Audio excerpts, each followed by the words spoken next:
Well, will you look at that? It's the Pixel 2, and it's the Pixel 2 XL. The Google phones are back for another round, and they might not be all that much to look at, but they're good. Really good. This is only the second year of Google making its own phones, but you can already tell that the company is sticking to a few consistent themes. It wants to make something that's really practical. These are phones that are more impressive to use than they are to behold. They just do dozens of little things better than you might expect given their kind of unassuming form. And it starts with the hardware.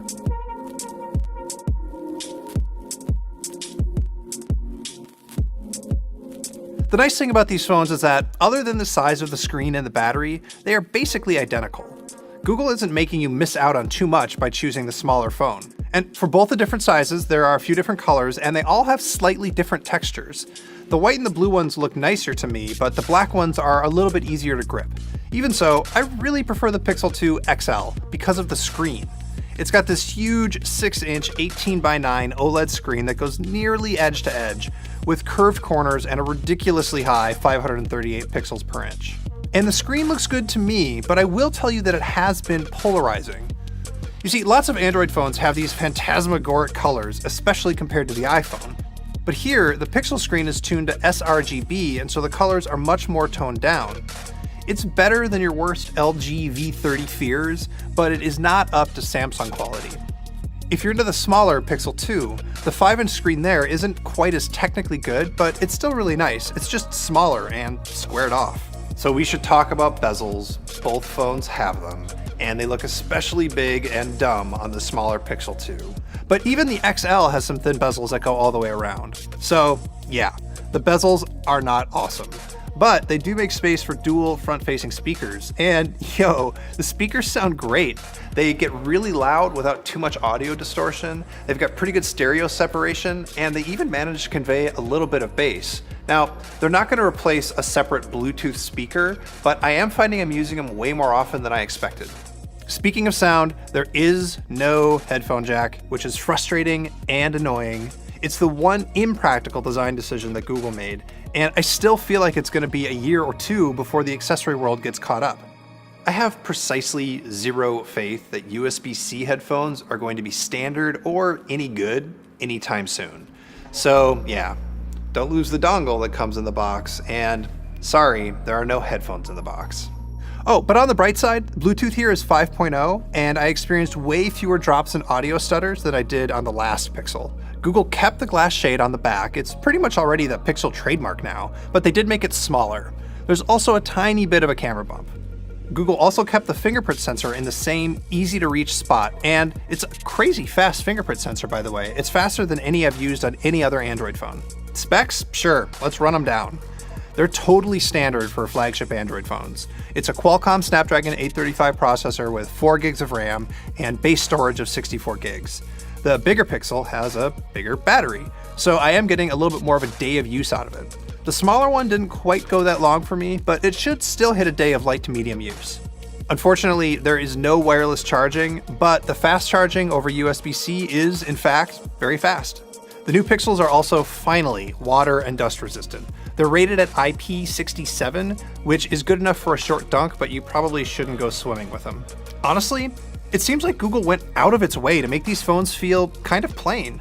So, for example, they're made out of Gorilla Glass and aluminum just like every phone, but Google coated the aluminum in this textured finish that makes them easier to grip and also hides the antenna lines. Think about that. Google took a metal phone and covered it in a material that makes it feel like plastic just so that it's easier to hold. You really won't impress anybody with the look of these things. See, if you want to impress somebody with the Pixel 2, you should just take a picture of them. Yes, the most impressive thing about the Pixel 2 is its camera, both because of the pictures it takes and because the 12 megapixel camera is just endlessly interesting from a technical perspective. The Pixel, you see, it takes pictures a little bit differently from other phones. You've probably already noticed that there's only one lens on the back, not two. Google thinks that's all that it needs to do the same kinds of camera tricks that other phones do with multiple lenses. Instead of a dual camera, Google is switching to something called dual pixels. Basically, each individual pixel on the sensor that reads light is split into a left and a right pixel, which doubles the number. That gives Google more raw data to work with, and makes portrait mode possible without an extra lens. Another major change this year is the addition of optical image stabilization, which should help keep blurring down if you have shaky hands. But the most important thing that Google is doing is constantly shooting photos while the camera app is active, and then stacking a small set of them whenever you hit the shutter button, combining them with, math. Google calls this HDR+, but it's much more than just high dynamic range. It's using algorithms to take a bunch of very noisy data from a bunch of shots and combine them into one good image. Now, to be clear, Google is not the first to use HDR Auto, it's not the first to use OIS, and it's not the first to use dual pixels. What it does seem to be doing is taking all of those technologies and combining them algorithmically better than anybody else. Photos you take with the Pixel seem to pick up more detail and provide sharper images than you're going to see on an iPhone 8 Plus or a Note 8. I'm consistently impressed with the results I'm getting in even challenging situations, including backlit subjects and low lighting conditions. Saturation seems pretty well balanced, about in line with what Apple is doing now. It's not nearly as intense as what you're going to get out of a Samsung phone. As for portrait mode, it's impressive, but it's not radically better than the competition. The way Google does it goes back to those dual pixels. Even though they're less than a micron apart, that's enough for Google to detect depth. Combine that with the multiple shots that you take every time you click the shutter button, and you end up with a massive pile of data for the Pixel to use machine learning on to make a portrait with a blurred background. Hell, you can even do portrait mode on faces in the selfie camera even though it doesn't have dual pixels there because of all that machine learning. Now, just like with the iPhone 8 Plus and the Note 8, you can usually tell when a phone has artificially added blur to the background. The Pixel generally does a better job cutting around the hair on a subject, and it is able to work with non-human subjects on the rear camera. But I can't say that it's unequivocally better because the Pixel only has one option for portrait mode, on or off, and you can't tweak the results either. There are some other camera tricks, notably motion photos, which are essentially a little video. They're not quite as nice as Apple's Live Photo to my eye, but you can get basically the same fun little motion effects. Unfortunately, I wish there were more ways to edit them after the fact. Google also combines both OIS and electronic stabilization when you shoot a video. It's still not a perfect system. You can get some fake-looking video when you pan, but overall it does a much better job of accounting for shake and bounce.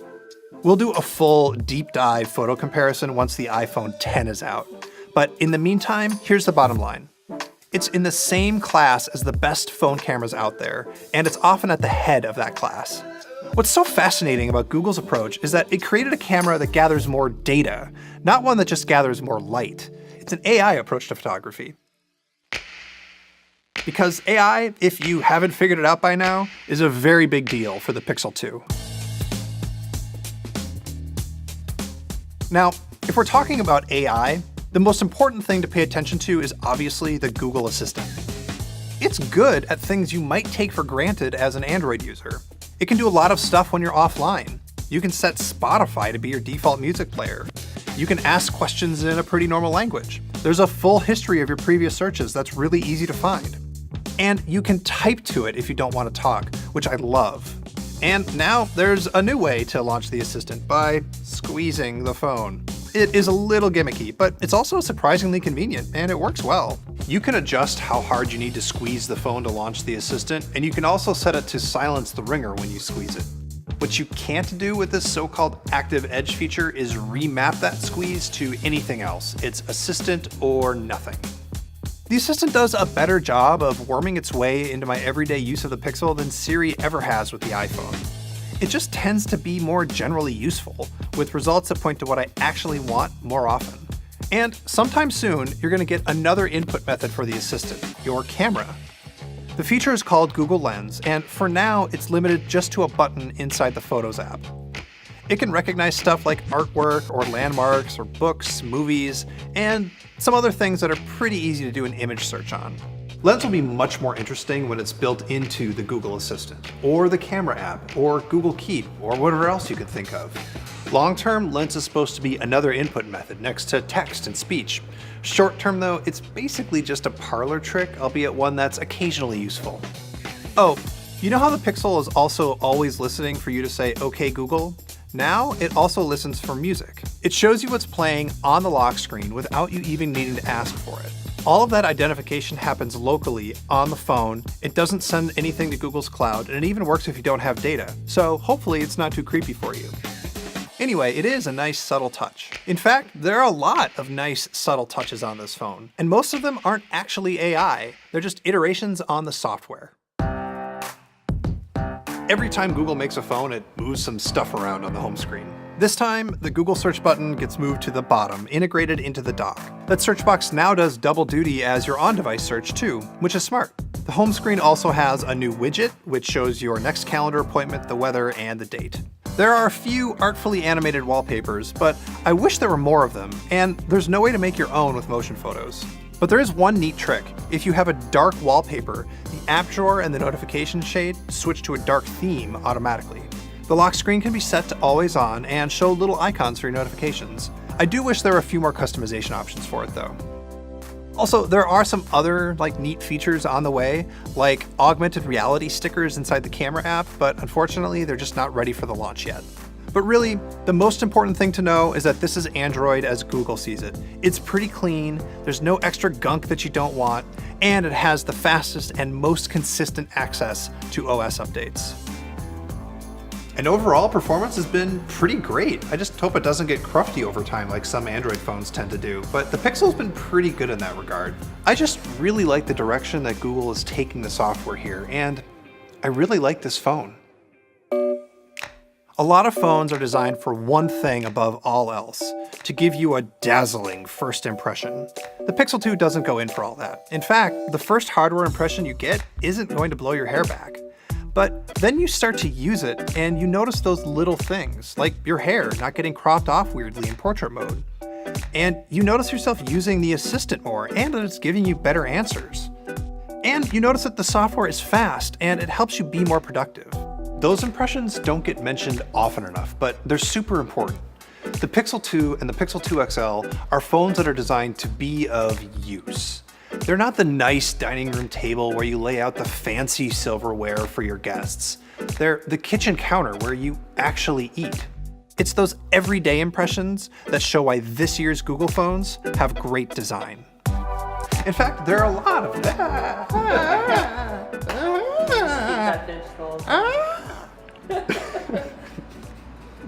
Channel that inner eagle.